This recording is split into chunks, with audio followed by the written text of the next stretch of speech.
this question is quite interesting.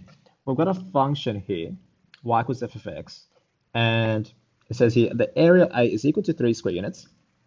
This is area, and area B is 7 square units. Okay, yet it's asking us to find what is the value of the integral between -2 to 6 of the inverse function. So we're not actually given the inverse function. We're actually given just the function itself. So this is y is equal to f of x.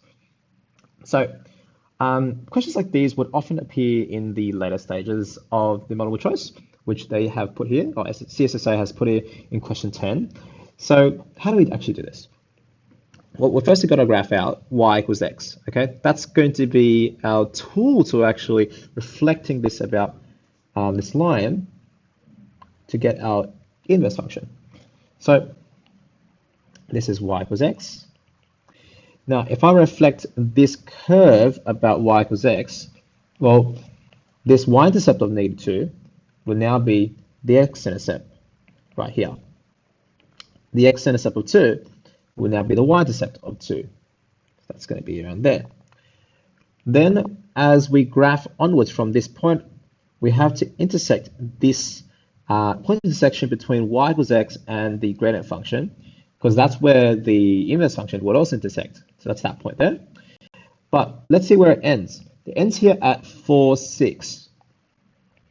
Okay, so if you swap these two coordinates around, it'll be 6, 4. 6, 4 means that you have to make the x-axis a bit longer.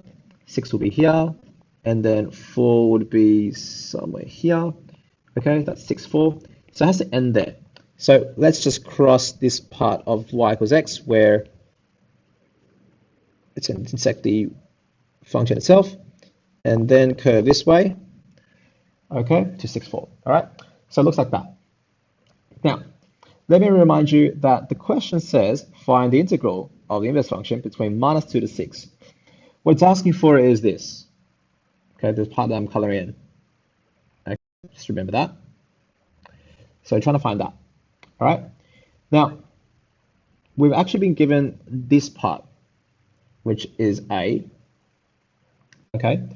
All right. Now that resembles this part when you reflect it about y equals x. That's okay. That's cool.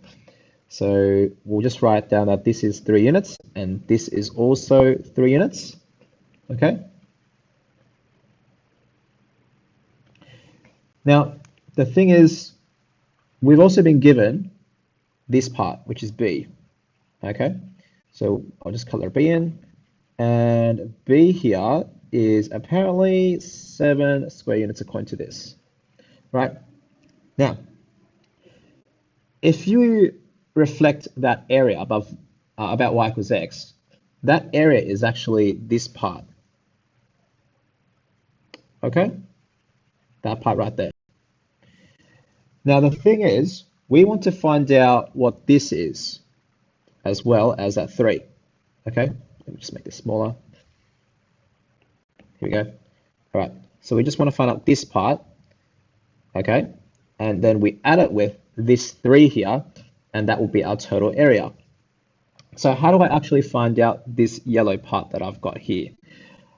Well, the blue part that I've just drawn, okay, this part, this B here is 7 square units, but this reflected area of B is also 7, okay?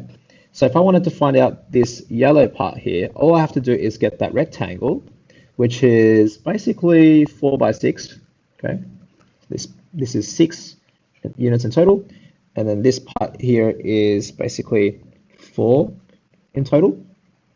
So 4 by 6 is basically 24, and I just got to subtract it by this 7 here to get this yellow area. Okay, so our integral here is -2 to 6, the inverse function dx. That would equal to this number 3 here, which is this green area, plus by this yellow area here, which I can find by adding the 4 by 6, which is 24, and subtracted by this 7 here. So that will give us a total of 3 plus 24 minus 7,